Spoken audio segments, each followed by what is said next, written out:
Quiet on the set. Camera 1, tighten up. Roll tape. Cue talent. Hey gang, today I've got two guys who are celebrating 19 years of working together at a company they built back in 2002 called ACIS Innovative Solutions. Here they are, the founders of ACIS, Mike Nichols and Kevin Self. Hey guys. Hey Doug. Thanks. Good afternoon. Yeah, thanks for taking the time to come here into the studio. I've been hearing about you guys through our mutual friend Steve, and you guys have been around a long time. Is it true that you've known each other since you were 13 years old? 13. It is. Yep. What grade is that? Like Seventh grade? Yep. Yeah. And so at any time at that time, you guys were like friends, good friends, or just, hey, I knew him kind of thing. Were you guys become friends? So I had just moved from Allen out to Blue Ridge, so a big contrast between, fairly large town and small. And the first day of school, I walked in and Kevin was sitting there with, everybody kind of sat in the gym before school started. And I walked by and he said, "What's your name?" And I was like, "Mike." He said, "I'm going to kick your ass." I used to maybe be a bully. I don't know. And then he found out that I lived less than a mile from him and he didn't have anybody else to play with. So we became friends. And then that year for Christmas, he got a four-wheeler. So that's the best Christmas of my childhood. Oh, yeah. I'm not going to kick your ass. Can I ride your four-wheeler kind of thing? Exactly. And we were inseparable ever since. Yeah. You really said that, huh? Yeah. Unfortunately. Well, hey, I you did. got some kahunas. I can at least say that. You're like, look, it's almost like his first day of school. It's like the prison thing. Like, all right, I gotta show my dominance somehow. Yep. So nobody will mess with me. And he was the same size then as he is now. Yeah, I quit growing. Something like that. So when did you guys first take an interest in air conditioning? Yeah, so we were going to a building trades class. It was a co-op that we could go from a little school we went to in McKinney. And we were happened to be there when they brought in a guy from a technical school, HVAC and auto mechanics. And we were supposed to skip that day because we weren't interested in it. Our teacher even said, "Hey, you can skip." So we just fell into the air conditioning business that way. We walked In high school? In high school. We walked out that day. We were seniors, and I was going to go to college somewhere I didn't know. I'm not sure what what plans he had, but we walked out and said, "We're going to air conditioning school." It was a 9-month school in Houston, and we packed up 3 months later and went to Houston. Both of y'all? Yep. So it's like a package deal. Yep, You're like, package hey, deal. Yep. Okay. And you said, I'm in. Let's do it. We had an apartment together and rode to school together, rode home together. Both had jobs at different places, but yeah. So was your first job in air conditioning or was it something else? Well, so first you got to think about it's two kids from Rock Roads and Blue Ridge going to Houston, so it was a big culture shock for us. So our first jobs we were working at a grocery store, different grocery stores, but both of us were checkers at grocery stores for a few weeks. Okay. After or during your schooling there? Starting when we first started school, that's what we started out at. All right. So Mike's dad worked for Mrs. Baird's, pulled a few strings and got us jobs working nights at Mrs. Baird's. Wow, working nights. What shift was that? Like I went in at 10. Okay. And Mike he was at the factory, and then I worked up in Conroe. Okay. Oh, he had it made. I was at the factory. I had to be there like 3 to 11. He was working out at a warehouse out in the suburbs, and the guy would tell him to go home after about 3 hours because they were done. He'd clock him out 8 hours. Hey, he may still work there. Don't get him in trouble. Oh, that'd be bad. So you're going to school and now you're working the part-time jobs, make ends meet. What were your when you were going to school, you were thinking we're gonna work for a company, right? That is an HVAC company, or were you thinking already we're gonna start our own business? No, we never considered starting our own business. No. So were there companies out there that were HVAC companies already that you would apply for and send your resumes to, or how did that work? Go ahead, Kevin. When I got out of school, I went to work for McKinney ISD as a building maintenance guy for 5 years. And then Mike started off in the service. So Okay. Yeah, they had a placement program, but they mostly tried to place us in Houston. So we both found our own job because we were coming back.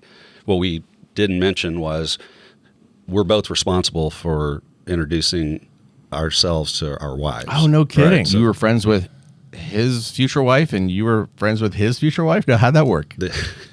I was dating my cousin's wife's sister, and she had a friend, so I introduced Mike to her. So we double dated for a little while. Okay. Kind of deal. And then I broke up with my girlfriend, and Mike stayed with his. So Okay. And well, I actually broke up with her before I went to Houston. yeah, And then we went to Houston, and one night, actually, my wife, who was my girlfriend then, came to visit, and we had this wild idea we were going to go dancing, and neither one of us to this day can dance.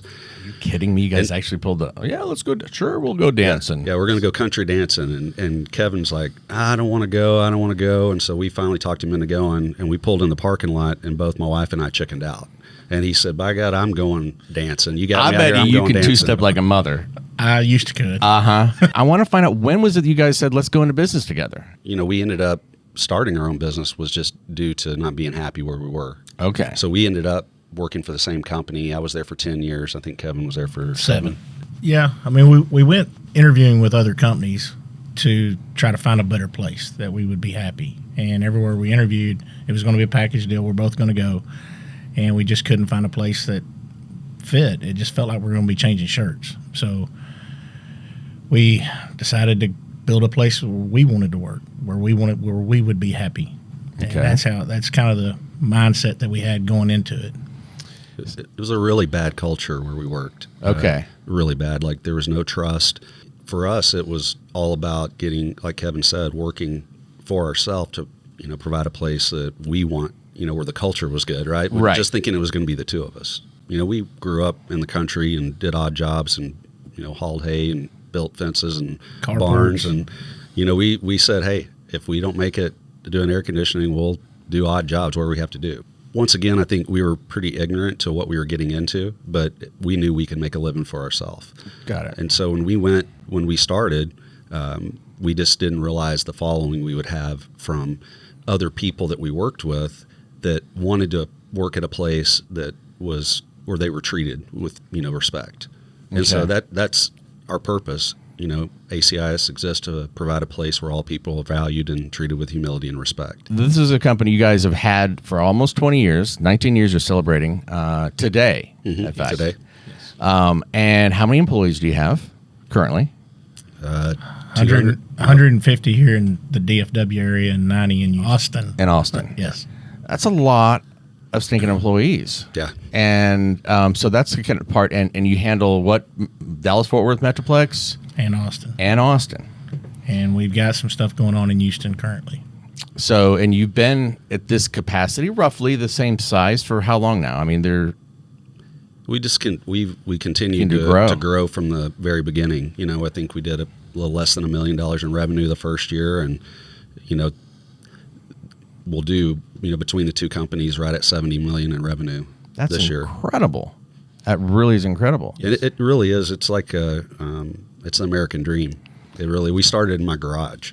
Okay, so 2 guys in a garage was the kind of the deal, right? Yes. Let's just wing this. We know we have got values. We know what the customers need and expect. We know our product and what to recommend. But from sales point of view, I mean, either one of you guys are like good in sales and marketing, or no? So how did the word spread? I mean, how did you get your first client? I'll let you tell the Blue Cross story. Well, this is a large metroplex, but the HVAC world is a small niche of people.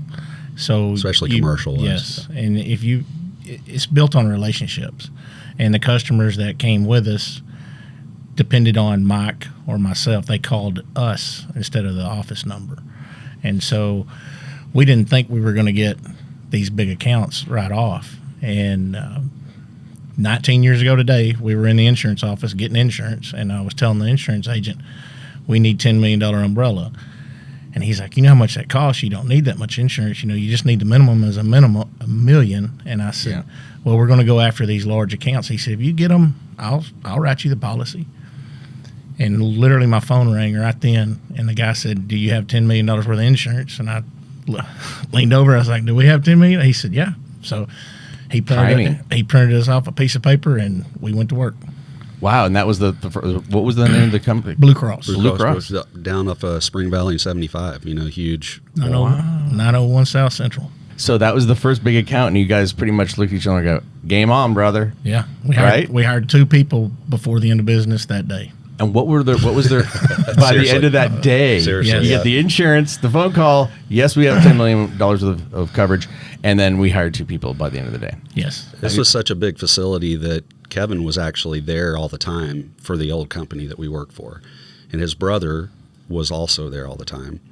And so when we got that call, and the insurance, their building was down, their chillers were down, and they could not get our old company to respond. So we run down there, we get it up and going, and while we're there, he looks at his brother, Brian, who's still with us, and says, "You ready to come to work?" He said, "All right." And he gave us 2-week notice, continued to work at Blue Cross, and then just changed shirts to ACIS. Why do you think that you were so successful right out of the gate? It was a time that most cultures were not good in HVAC companies. And I would say that's probably still primarily true. So it was, people that knew us and worked with us, they knew the kind of people we were, knew that they could trust us, that we did what we said we would.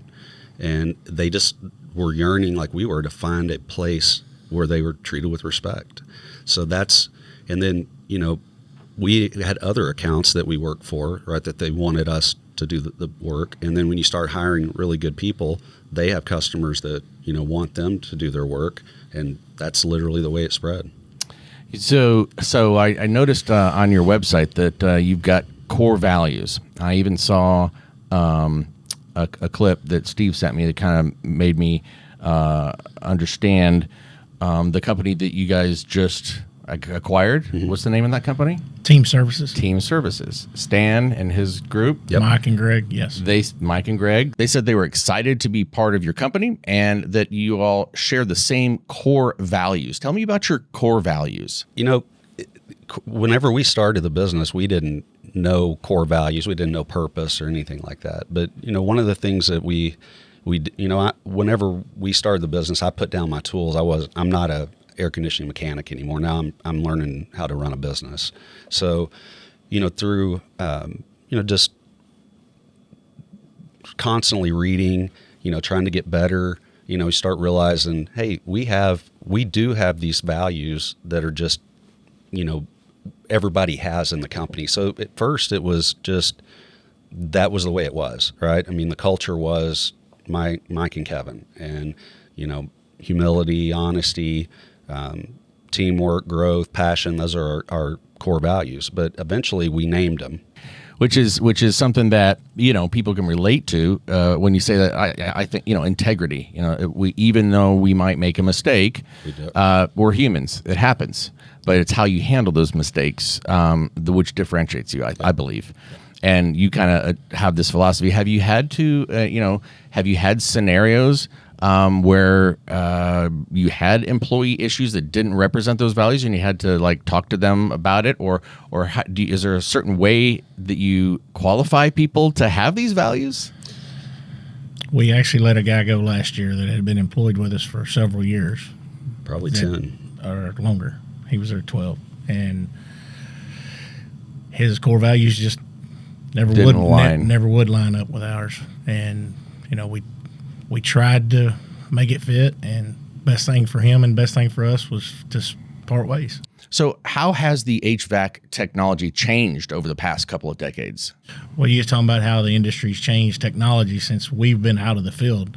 Now the technicians, they plug their laptop into the machine, on the larger centrifugal chillers and screw chillers. But when we were technicians, you open up the box and it just looked like a bunch of spaghetti in there. So there's a main board now, and there's a board. You got computer. You're actually punching on the computer, getting your entering and leaving temperatures, and all is that something that's built into the machines, or is that there are add-ons? Is it built. What brand do you guys utilize? All manufacturers.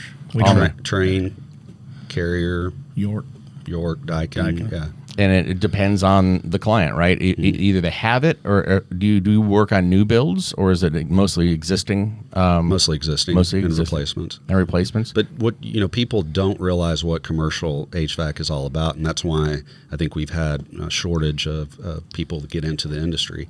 But it is like we pride ourselves on, when we were technicians, being able to work on anything in a building. So we walk in a hospital, there could be a huge centrifugal chiller, right? Or we work at Cowboy Stadium. Their air conditioning equipment is as big as 40 feet long and 15 feet wide, and it's got 1,000 horsepower or 5,000 horsepower motors on it, right? All the way down to fans and fans that you can walk inside of. And these are typically there, like when they built, let's say, the Star. They built the system, the whole building, and the infrastructure. And then there's a point where they're like, or that they go, all right, who's going to maintain this, or how does that work? From the time it's built, and the builders, the people who install it, are they people like you, or are they not people like you? Yeah, they're just larger, what we would call mechanical contractors that do new builds, and there's not much margin in it. It's not a very profitable thing, and there's a lot of risk. So we've chosen to stay out of that. Of the new installs, yeah. And you're more in the maintenance. And Mike and I grew up in service. We weren't in the construction side of the world. That makes sense. So it's more what we're more comfortable with. Yeah. So these companies. So some of your clients, you mentioned the first one, big one, Blue Cross Blue Shield, the Dallas Star. Mm-hmm. What are some other big clients that you serve? We do all Baylor hospitals. Most property management companies, CBRE, Jones Lang LaSalle, a lot of commercial real estate, schools, churches, and churches, colleges. And is it something that they had a maintenance program with somebody else and they weren't happy with them, and they Yes. and then you guys come along to save the day? I'm sure, right? Yeah, that's usually what it. I mean, most commercial properties have some sort of preventive maintenance on their equipment. So right. Usually they're not happy, or or building owners may change, and they bring somebody with them. Yeah. Sorry, didn't mean to step on you. No. How do you guys handle training internally and externally? So on the training side, we have in-house training and we have factory training. So we've sent guys, and ourselves we went as well, to New York to school, to Wisconsin, to Pennsylvania, here local factory schools. And then once we send someone to a class, we want them to come back and put on a class for their peers for two reasons. One, we had to do it, and it makes you understand the equipment a lot better. And two, for our sake, make sure you went to class. So they had to give a presentation, really. Oh yeah, that's basically teach what they learned. Yeah, yeah. That's a really good way to do it. It is, and it gets those guys. We can be friends and co-workers, but if I'm up in front of you or you're up in front of me and you're teaching me something, we can poke fun at one another and just builds a camaraderie. You talk about the recruiting part.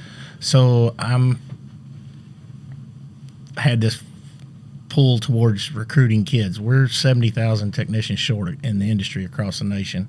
Average age of a technician is 57 years old. So all us old men are starting to put down our tools and, So you started thinking, hey, we got to do something to get these younger people in here, because there's maybe a gap in the whole absolutely deal.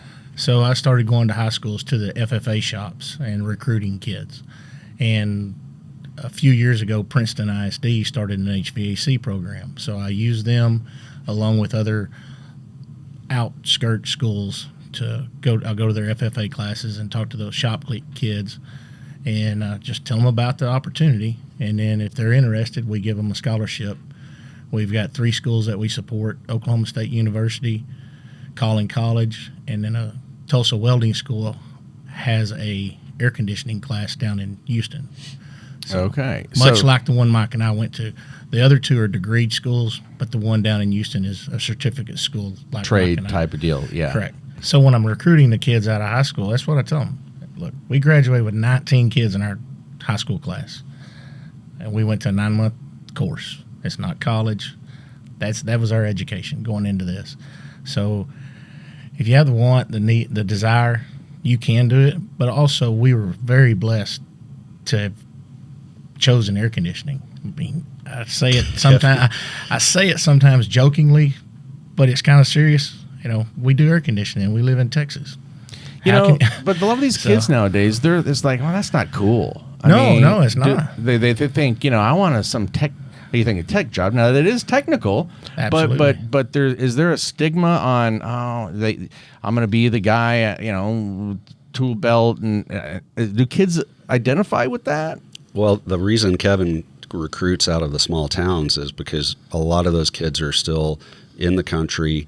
They may be, they may have worked on farms and ranches, and you just get a lot different work ethic and sometimes integrity because it's just the way it is, right? It's different. We're looking for good morals and ethics. We can teach air conditioning. Yeah. So if they got good work ethic and morals, we'll teach them air conditioning, and it'll be great. It's been very successful for us. And the guys, I'd love for you to interview some of those guys because to hear their side of it, I think they're very pleased with the career they chose. How many people have you got in the door recently from that program? In the last 8 years, it's somewhere in the neighborhood of 15, and we have 4 students currently enrolled in class, and we've already identified 2 that'll be going in the fall, and we've got room for a couple more. Like you were saying, I see these kids for a couple of years, and one of them, actually the most recent that's graduated and come to work with us, I identified him at about 8 or 9 years old.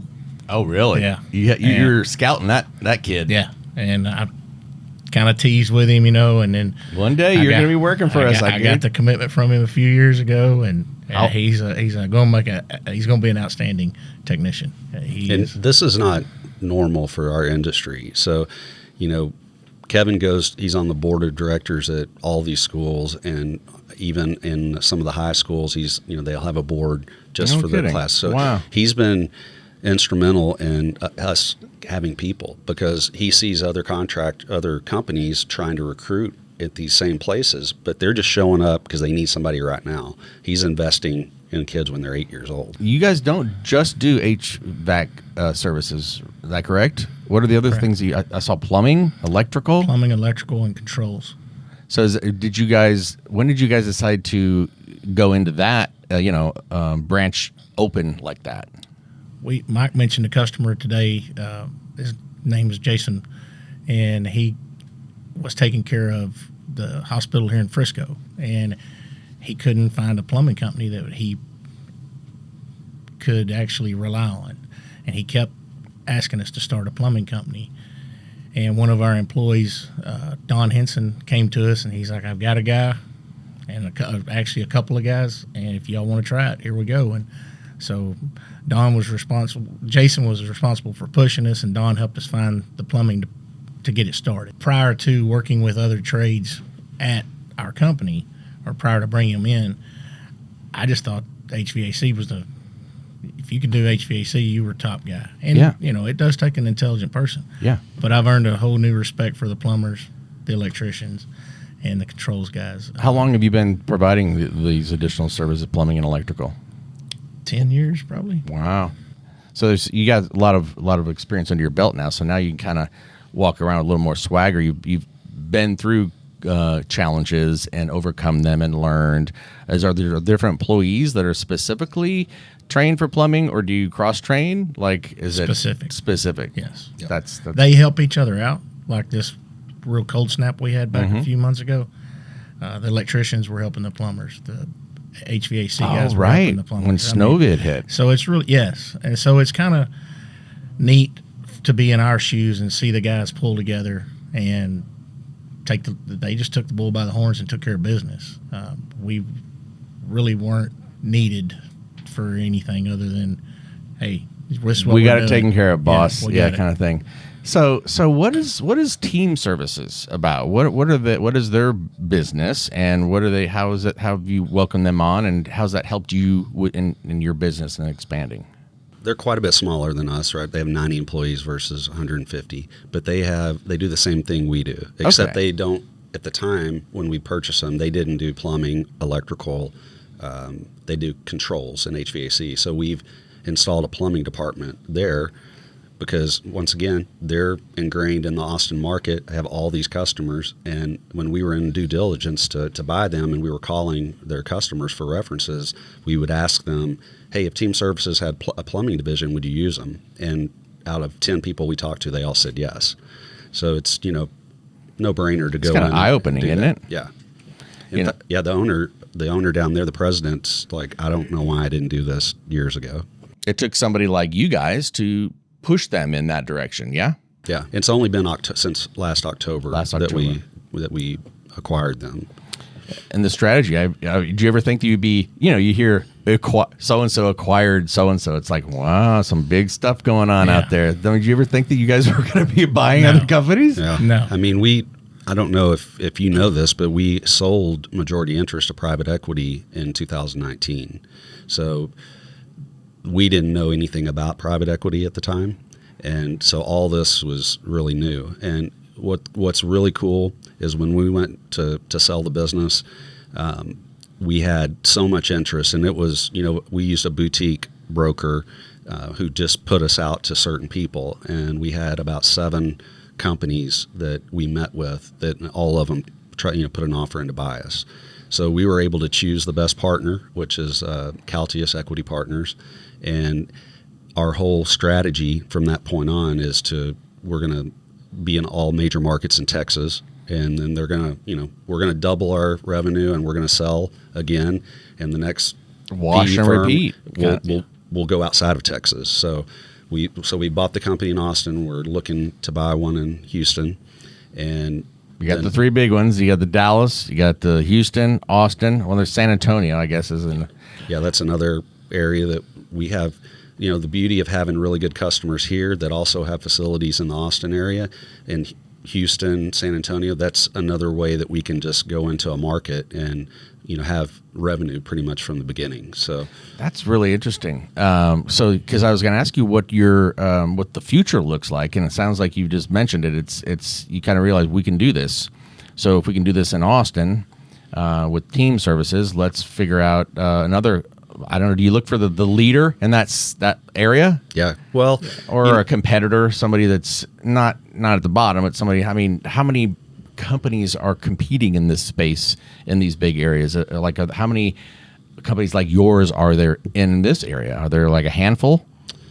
That have our size and capabilities on the service and retrofit side. There's maybe only 2 or 3. Okay. But overall, commercial companies that there's quite a few, but I don't really know what the number would be. Mm-hmm. But when we're looking to acquire companies, we're looking for good companies. We're not looking for companies that are in trouble, because we don't have the manpower to go in and run their company. Right? Just with Team Services, we're looking for companies that's not for sale. Yeah, they weren't for sale. They were surprised. They was taken back and was like, let me think about it. We hadn't even thought about it. It's not on our radar.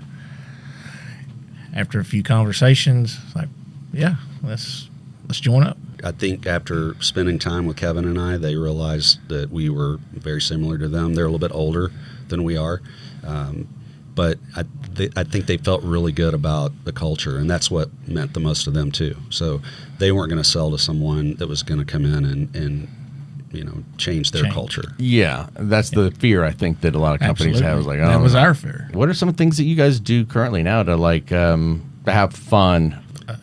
Last Friday, we took a group fishing. We went up to Lake Texoma, stayed the night, had some drinks and dinner, and then got up the next morning and went fishing. We got another one booked in June, another one booked in August. We do company hunting trips. We take customers, employees, and sometimes family members of employees on hunting trips. Training is another thing that keeps the morale up. This industry is changing day to day, and so as a technician, you hunger to work on the next thing that's coming out. So sure. we want to. With COVID, we couldn't. They shut schools down, the classes and all that. So yeah, how did that work, man? What did you? It affected revenue, I'm sure, or no? It's crazy. We ended up having well, our best year ever, and we hit our budget.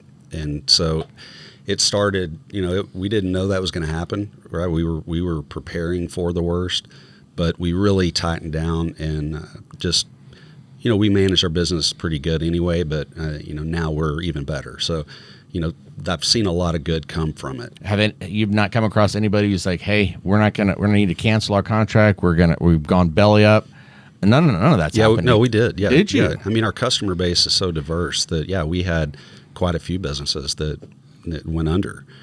But we have, like I said, we have a lot of different hundreds clients. and hundreds of customers. Not one or two can affect you guys. And we have, large concentration in commercial real estate, but also in healthcare, also in industry. So we really started looking for businesses that were doing well during COVID. That, we have the ability already, but we might not be in those types of that vertical market. So that was some of the strategy we used, to grow our revenue last year. One of the things that COVID hurt was company gatherings. We haven't had the opportunity to gather as a group in over a year. So, that helps morale. It does. Just get the guys together, recognize someone publicly, and it really helps. Yeah. But just the guys, they wake up in the morning and they go to their job, and they may be working a mile or 5 miles from a coworker, but they don't see them. Yeah. They may talk to them on the phone. So to get everybody together is going to be a real good time. We rented out the Rough Rider ballpark here in Frisco, and so it's a lot going to happen. We've got a big agenda. Some company stuff that we got to take care of, some informative stuff, but opportunity for the guys to get out on the field, the whole company, the guys and gals, to get out on the field and literally get out on the field. Yeah, run around. That should be fun. Yeah. What are the hot dogs and hot dogs, the whole hamburgers, and the cold beer here? No, don't do the cold beer. Too many. We got liabilities company. You got to think about those things. We've got 100 and something trucks going to be going home, so we don't want to encourage that. But do you guys like being business guys opposed to fix-it guys? It's got its ups and downs. Yeah. There's I miss being a tech. I miss being one of the guys, but also got some rewards on this side of the world too. Yeah. What would you say is the biggest challenge that you guys had to overcome? During your 19 years that you went, oh crap, how are we gonna get around this one? Well, we almost lost the business in 2017. We almost, and that was due to we got into the new construction side of things and had a really bad few jobs, and it almost took us down. Like we said earlier, we do service because that's what we know, that's what we're comfortable with, and we were talked into doing new construction, ground up, big, large remodels, and the GC world is just, it's not us. We spend a lot of money training, and these are highly technical people, and they're just looking for, the cheapest price, and they basically force you to sign a contract that is 100% in their favor, so they can make you do work without paying you. Literally can say you have to do it now. You lost control. I mean, you didn't have the control. You lose control, and then you get a bad owner on top of having a bad GC, and one job we lost almost $2 million. Wow. This was in 2017, and you got over that. We just refocused, right? We just said, we've got this core business. It's great, service and maintenance and retrofits. So, we had to replace about $10 million in revenue from the construction world. And I went to my VP of sales, and he, told him what we were going to do. We had contracts in hand for another $4 or $5 million that we said we're not going to do it. And we walked away from all of that and refocused on, retrofit work and our core business. That's smart. I mean, you're in the middle of it, and like we could try to overcome what we did and do a better job on this next $4 million worth of work, or go, let's just pull the plug, man. Get out of here. Yeah. Fool me once. Yeah. And we go from that to the 18, have our biggest year, best year ever, but it give us the going back to 19 years ago today. We were scared. We were were hungry. We were fighting for every dollar. We needed every dollar. So that really humbled us and just made us refocus and on what we know what to do. We ran out of cash because you're not only are you signing a contract that's not in your favor, it's not really high profit margins, and then they hold 10% of your money as a retainage all through the project. So you're a bank for them, and it's just it takes tons of cash. Is that something that you kind of walked away with going, all right, we need to have, more cash on hand so that when things happen, we have the means to overcome it without having the detriment of going under? Yes. Yeah, but that's difficult when you're constantly growing because growth takes cash. Reinvest. And so we've only had maybe one flat year in the 19 years. I think it was 2008, 9 when the recession. Mm-hmm. But when you're constantly growing 10, 20, 30% a year, it takes every bit of your cash for that growth. That's a rush. Yeah. That's got to be a rush. Yes. I mean, the fact that, you go, whoa, we wish we could stockpile some of this back. But, whether the margins are narrow, and the margins you do make, you have to reinvest. At some point, do you see yourselves going, okay, there's a light at the end of the tunnel is to leverage that? That's happening now. I mean, we've, with the help of our private equity partners, we ran the business like a, privately owned business, right? I mean, there were things that we didn't have to do. We didn't have to have audits every year, and we could, pay for some personal things that were, work related and things like that. So we weren't trying to build a bunch of cash, and now we do. So you guys have a new leadership team. Tell me about that. Tell me about how it came to be, and who are some of the players on your leadership team. So we have an outstanding leadership team. We have our VP of sales, we have our CFO, John, who's here with us, Stephen, our IT manager, director of sales and marketing, and our controller. And director of operations. Yeah, and our VP of operations. So, and a lot of these people are fairly new to ACIS. John just started in January, but he worked with us as a consultant for the previous year. Okay. And then our VP of operations has only been there a little over a year. He was actually a customer of ours and came to work for us. And our controller's only been there about a year. So you're building something here. We're really, a lot of thought into every hire to create, this. I mean, I've had this vision of having a leadership team like this forever, and this is the first time we've ever put it all together. What would you say you like most about it, or what are some of the things that y'all do as a new leadership team? You guys have been around for a while, but what are some things that you guys New thoughts, new ideas is one, but also the level of confidence that these guys are bringing that I see that is for us, it's not we're not trying to step back and move away or anything, but it's, hey, let that guy run with it. He's capable. You guys are like, finally, we've got a team, and they're all skilled, and we feel so comfortable about this and so relieved that you're able to share in this thing with them, and y'all get to be the recipients of that. That's kind of a cool dynamic. What you said was absolutely true. I mean, for the first time, having a group of just incredible, intelligent people that have the same focus and desire, that's something that we'll never take for granted. Mm-hmm. But we have a really diverse group too. So John, born in Canada, grew up in Boston, worked on Wall Street. Good God, man.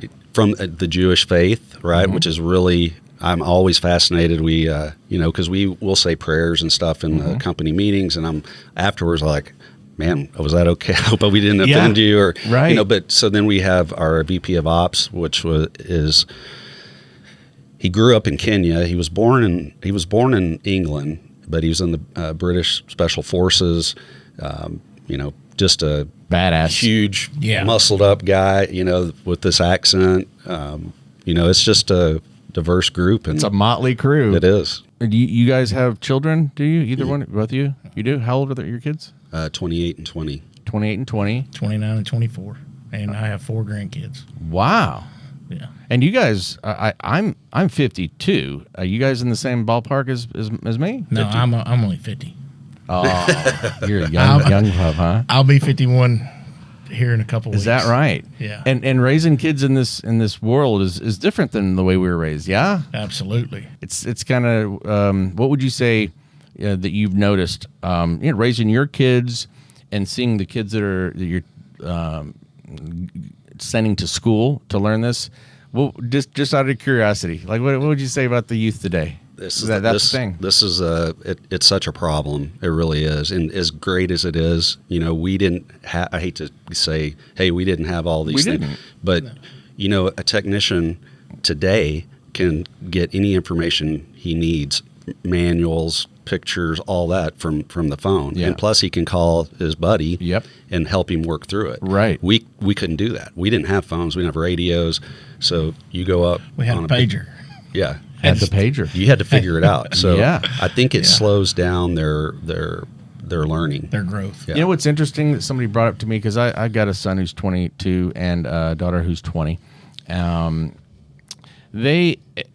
It frustrates me. Okay, it angers me at times that how do they know or think they know more than you know? And I know that's the case with every kid, but it's different right now because what you just said. We used to learn when we want to learn something. We would go to the library and we had to learn it ourselves. We would listen to an elder and go, "Oh, I learned some stuff from this guy." Now it's YouTube. The kids are learning a lot of stuff that we never had access to. They have an advantage on the resourcefulness, but I think there's the social skills are things that because Absolutely. of that. That's exactly what we found, that these younger kids are not comfortable talking to the customer. Especially someone our age. Yeah. And so I would almost think that could be an opportunity for training because literally you have to role model. You have to do a scenario-based thing because you try to tell them, well, just tell the customer this and that, and then it didn't come out that way. So one of our classes that we have it in-house is actually soft skills, so that we can walk them through work orders and we do some role-playing, do some one-on-one, coach them. I'm sure it kind of seems odd because it's intuitive to us, right? Yeah. It's intuitive. The customer is always right. But what comes out of your mouth and how you say it, even if you're a phone specialist, they can hear you smile. When you smile, they hear you smile. Someone just told me, I was meeting with at work, that some company that was in customer service put a mirror in front of anyone that was on the phone. And, the point is smile when you talk to someone because they can hear it. They can hear it. And I was going to see what you thought about doing that with our core dispatchers. To be partners, a lot of times it's, I'm strong in this area and I suck in that area, and where I suck, he's great. Does that fit y'all the same way? Yeah, absolutely. He's relational and I'm not. I'm the bullshitter. He's the serious guy. Seriously, but it works, right? It's a formula. It's a push and pull. You need to have some of that. Yes. But sometimes each other so much it can be like your family. So nobody can get on your nerves more than your own family. Sometimes you've probably had to learn, like being a rock band. We're traveling all the time, and you got to keep your cool. You got to have mutual respect. That's what they make alcohol for. But we've known each other for so long and spent so much time together. I mean, I don't remember having that much of an issue. For it to start out with me threatening to kick his ass, we've never even. We've angered at each other, but we've never laid hands on one another, and it would never get to that point. So, Mike, I hear you're in a program called Vistage. Mm-hmm. Tell me about what that is. It's a worldwide association that is for CEOs. So you get involved with a group, and you meet once a month. You have a coach that runs the meetings. They have great speakers that come in every month. So always learning something new. And then you have this great support group because you really get close with these people because you're very vulnerable. They're there to help you. The more they know about your personal life and your business, the more that we can help each other. So it's been really great. How long have you been doing in that program? About close to 2 years. 2 years. Mm-hmm. So you're thinking, hey, if I'm going to be a CEO, if I'm the CEO of this company, right, or I need to understand what that means and what I can do better. What are some things that they, are there training during the sessions, or is there homework you guys have, or what?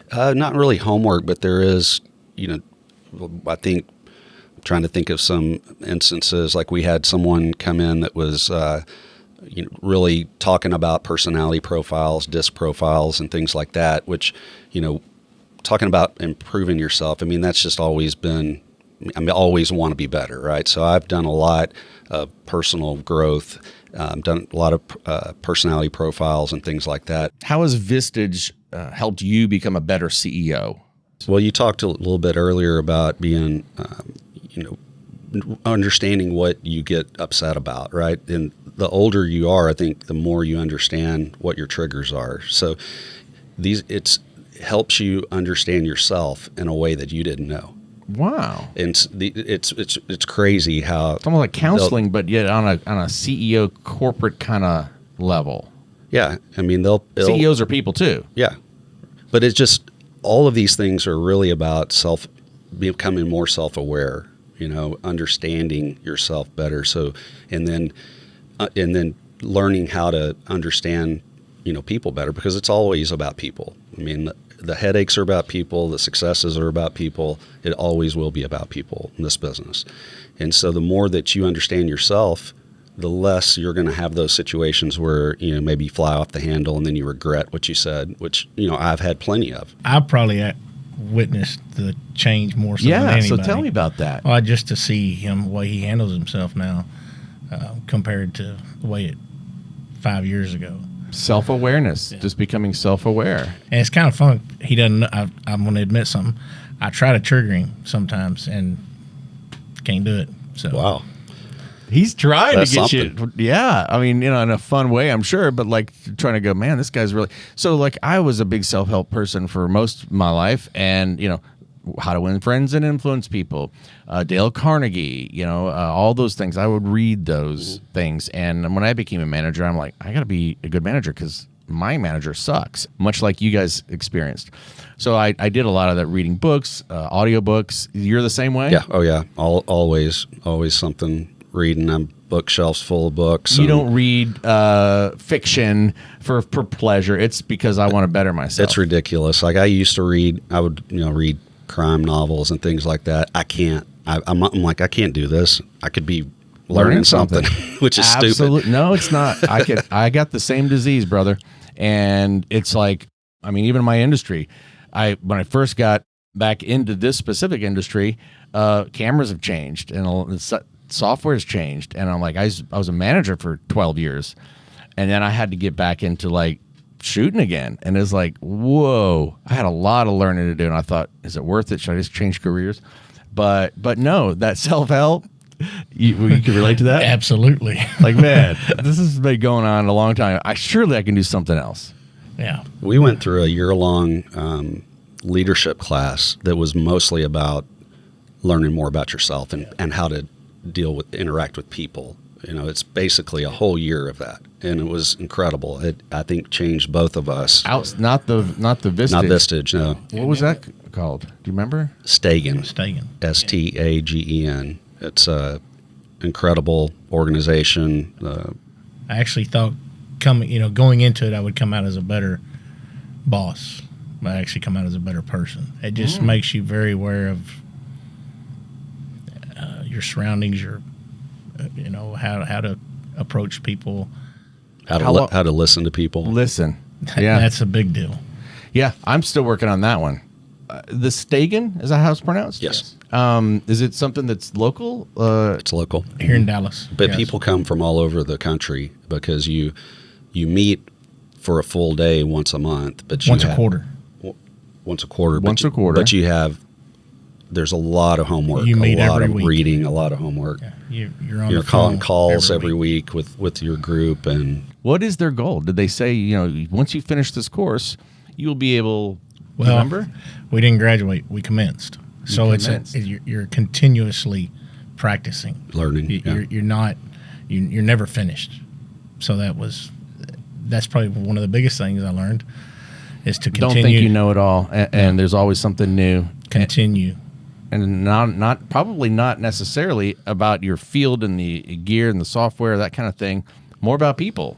It's never been about air conditioning. It's understanding yourself and how to influence people to do what's right, and if things happen, how to react to it in a way that does not burn any bridges. And in fact, you have that opportunity to turn a mistake or somebody who did something very bad, maybe expecting to be fired or written up, maybe they're met with a different response now.